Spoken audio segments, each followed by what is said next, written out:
Hello, I'm Tara Brabazon. I'm the Dean of Graduate Research at Flinders University, and welcome to vlog 118, Choosing a Supervisor. Ooh. This vlog comes via request from Daniel. Daniel was very naughty. He said to me he wanted a vlog on bad supervisors. Bad supervisors. Like bad Santa, but bad supervisors. So I'm a much more buoyant, optimistic person than that. And so we won't do bad supervisors, we'll do choosing a supervisor. So this is quite significant, this vlog, because it's helping people, because so many of our vlogs I think focus on how we get you through and the examination at the end. So it is quite important. I think every now and again we do one at the start, so how you choose a supervisor. But there's also something else important here too, because 40% of PhD students change one or more of their supervisors on the way through. So this information might be useful to just park in your locker for a time if you ever actually need it. And of course 40% of you will. Ooh. So how do you choose a supervisor? What are you actually looking for? And I'll repeat a phrase that I used last week for the vlog that we conducted for the wonderful Dylan. We were investigating at that point how to make a selection of a good graduate program. And I quoted that piece of journalism I wrote from the Times Higher Education. Quote, "As a prospective PhD student, you are precious. Institutions want you. Do not let them treat you like a fool." End of quote. So you are really precious. You are incredibly valuable to an institution. So always come to any questioning of a possible supervisor with that information. You are valuable. You are precious. Supervision these days is a buyer beware situation. You have to have the information you require to make those decisions, and you will be held accountable for those decisions. And if you make a mistake, my goodness me, it is an enormous mistake, an enormous error. So the key is, before you make that error, let's try and transform this situation for you so you have the information you need to create and summon a brilliant supervisory relationship. I'm going to be really honest in this vlog. I have a bit of form before I returned to Australia that I was a bit stroppy and a bit naughty. So I'm going to summon a little bit of that stroppy, naughty Tara rather than scholar and gentleman. Oh, I get confused. Scholar and gentlewoman that I am currently in my presentations to you guys. But look, I'm a researcher, I'm a teacher, I'm a professor, I'm a dean. And this information I would give anybody who came into my office and said, how would I pick a supervisor? I would give you this information as the dean. But also as a mate, I would give you this information. If we were sharing a lovely Australian Chardonnay in a pub and you asked me this question, I'd give some very similar answers. So I'm going to be really honest today. And can I say, whenever I do work on this topic, whether it's in journalism or refereed articles, or whether it's a presentation such as this or a podcast, I invariably get inflamed emails from academics from around the world. So hashtag stroppy from Toronto, hashtag cross from Bristol. So all these academics get really agitated when I do presentations like this, because how dare I give students information that may question the expertise of academics. And particularly I think for a lot of my colleagues in North America, I really get some aggressive stuff, because they sort of say to me, how dare you make students ask questions of me about whether or not I should be their supervisor? I need students so I can get tenure.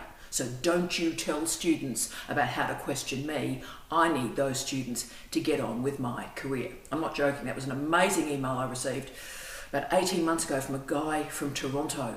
Went on for about 5 pages. It was absolutely fantastic. So I simply replied, dear Paul, noted. Right, so sorry about that if academics get offended by what I'm about to say, but you know what? Deal with it. Bring it.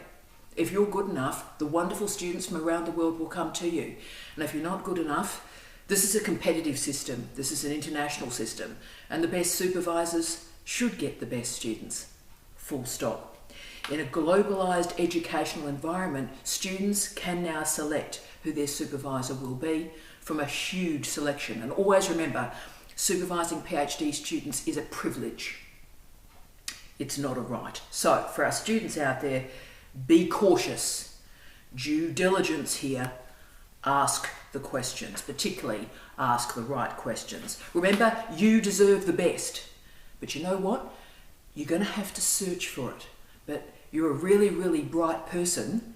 Use that expertise and find the right match for you. No good supervisor, no bad supervisor, just the right supervisor for you. Hindsight is 20/20, but let's try and help you mitigate the risk as you're moving into the selection of a supervisor. So here's five quick and dirty tips to get you through this. So let's do this properly. It's going to be a bit stroppy, but let's be honest, as we always are. Okay, 1, ask questions. Lots of them. Ask questions, lots of them. Do not be grateful that an institution accepts you. Students too often are so grateful and thankful and appreciative that a university has deemed to let them into their program. You know what? You're precious, and a lot of universities want you. So a little less of the appreciation, a little bit more of the ask the questions. So you need a quality doctoral experience through your candidature. So how are you going to do that? How are you going to find out that information? Eyes open.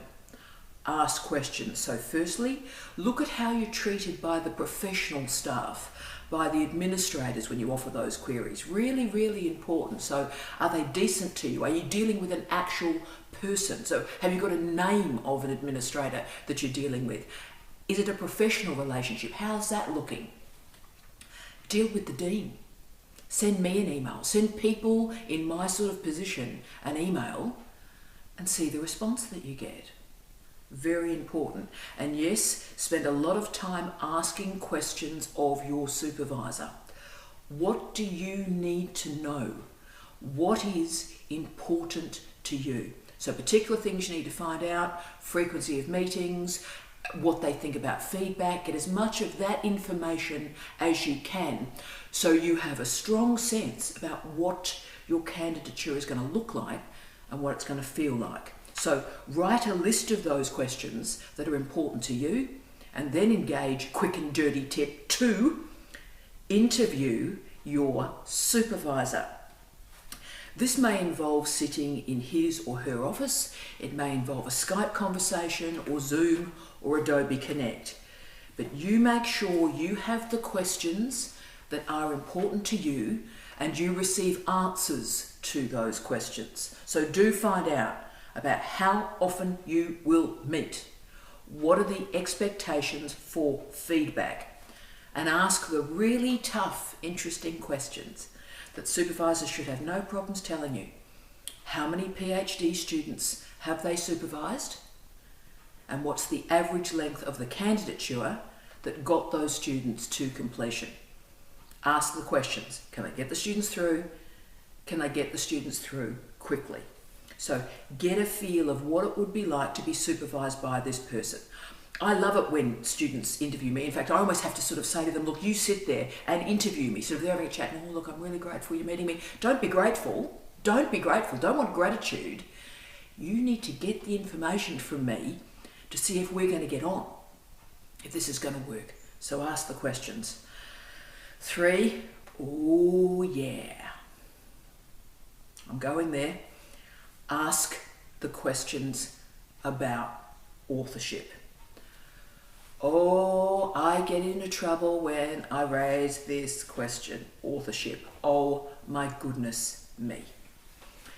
But we do need to make sure that we all agree with what's going on with authorship with PhD students, because the 3 areas where students complain about their candidature: 1, frequency of meetings; 2, capacity to receive timely feedback; and 3, arguments over authorship. Who wrote the piece? So interviewing your supervisor will handle the first two, but you're going to have to overtly ask questions about authorship. Now, I'm not suggesting anybody's ripping anybody off here. That's not my business. Yes, disciplinary specificity, knock yourself out. Not going to go into that area. But let's be clear here. The number of complaints I receive from students around the world about this suggests it is an enormous issue. And we as academics, we can pretend it's not an enormous issue, but it really is. And I'm sure every single one of us who have been around a fair amount of time have seen students' careers destroyed by these authorship discussions, debates, challenges, rows. So in Australia, it's relatively straightforward. We use the Australian Code of Research Conduct. Section 5 is the area that's particularly appropriate for authorship and very important for our PhD students. So in Australia, pretty clear. There it is. Bring that forward, sit that down with a supervisor and go through the Australian Code of Research Conduct. Boom. Always be wary of supervisors or prospective supervisors that randomly summon the phrase Vancouver Protocol. That's become a bit of a proxy for me for someone who is creating a little bit of mischief, I think. So the Vancouver Protocol, very specific protocol for a very specific discipline, for a very specific moment in history, and it's had multiple revisions. Okay, so I once had someone who was working for me, I was head of school, summon the Vancouver Protocol. And I said, you're working in early childhood education. What has that remotely got to do with the Vancouver Protocol? So just be aware of that. The Vancouver Protocol is interesting, I've written about it, but don't assume it's generalisable in any way, shape or form. So authorship is determined by having a role in 3 variables: research design, data collection, writing and editing. They're the 3 components of authorship. So what I discuss in my first meetings, I could discuss the Vancouver Protocol, I could go the Australian Code of Research Conduct, and look, we do all of that, but I never have a row with authorship because, you know, I'm pretty clear on it. If I write it, it's mine. If you write it, it's yours. And if we write it together, it's ours. Not hard. 4, big one, and I've only really realised the importance of this in the last 10 years, but 4, talk with the students of that supervisor. I force my prospective students to actually sit and talk with my former students. They go, oh look, I'd really love you to be my supervisor. You need to talk with the students that I'm supervising now and supervise to completion to see from their perspective what sort of supervision you're going to get. This is the most important tip, I think. Talk to the former students. We so often hear about peer learning and student-centered learning. Well, here this is. So if you want to know what it's going to be like to be supervised by that staff member, talk to their former students. And use email, use LinkedIn, use Skype. You know, except for choosing a partner, choosing a PhD supervisor is the most important selection of a person that you are going to make. Get as much data as you can on this. Talk to the people who have already been supervised. It's like a cooking program. Here's one I prepared earlier. Talk to the people they prepared earlier. 5, download and read the supervisor's CV. Boom. This is an important bit. You are a bright person. You're a really bright person. So therefore get the evidence to make the decision that you need to make. Again, not a good supervisor, not a bad supervisor, a supervisor that suits you. And the CV will give you that information. Can they write? Do they support their students' career and work? Remember, it should be, the bulk of their work should be open access, so you should be able to just click to a link and read their research. And the scale and scope of the research does matter. It differs per disciplines, but the scale and scope of the research does matter. I once had a former head of school, and we're in a research meeting. I was a very junior academic, a B-level lecturer at the time, and we're having a research meeting, and people were talking about it and offering ideas and vibes about research, and all of a sudden the head of school, a Northern Englishman, banged his fist on the table and said, from this point on, the only people that can speak on research in this meeting are the people that abide by the 10, 20, 100 protocol. So we all looked at him like, and then he had to explain, of course, 10, 20, 100 is you don't speak on research unless you've published 10 scholarly monographs, that's 10 books, you've moved 20 PhD students through to completion, and you've produced 100 refereed articles. You don't speak on research until you had the 10, 20, 100. Pretty staunch northern guy he was. Now, I have double that now.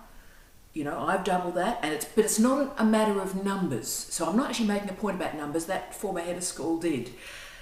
But it is about scope and scale. And why this matters is see the scale of the research that your supervisor has produced. Now, why this matters is if they've got a lot of books, then they know a lot of publishers, and they can help you get published. If they've got a lot of refereed articles in some of the best journals on this earth, then they probably know the editors and know how refereeing works, so they can help you. So you have to think about if this person can open up opportunities and pathways to your future career. If they haven't got that scope and scale in their CV, then they can't help you. Now, other things to look on the CV, can they speak? Are they keynoting around the world? Have they got a profile whereby they are brought in to keynote? That's important because their name is known when they come to write you references. So their communication and capacity to disseminate their research, analog and digital, will also enable your career. Also, are they good teachers? Have they got teaching qualifications? Or are they simply reliant on experience rather than expertise? And why this matters is we live in really complicated intellectual times in higher education, and andragogy is radically changing. The widening participation agenda has been bedded in. So therefore, you know, we are teaching students. In the old days, 20, 30 years ago, students could be taught by an open refrigerator door, because we literally were teaching affluent young men and young women who their entire career was based on coming to university. We now have a much more diverse group now, and so that's fantastic, that's brilliant, but we have to have theories for teaching and learning to make sure we're looking after these diverse groups. So why teaching matters is that, as we've talked about a lot, teaching pays the bills for a university. So if you're going to get a job in a university, you're going to get it, yes, for your research, that's great, but teaching pays the bills. So you need to gain from this supervisor the value add of how to teach and how to teach well. So ask yourself, what can this supervisor give you beyond the thesis? This value add will get you work, will get you connections, will get you publishing. And yes, future employers, you need someone that is of a stature that when they write you a reference, you get that job. So thank you, Daniel. I told you I'd be a little bit stroppy in this one, and look, I am, but this matters so much to me because I want the best for you. PhD students are often so disempowered. I know it feels like you're basically in the corner of a room cowering a lot of the time. You don't have a lot of choices. And during a candidature and through examination, that's probably true. But where you have all the choices in the world is at the start. So I want you to use those choices. Thank you, Daniel. I wish you love, light, and peace. Tea out.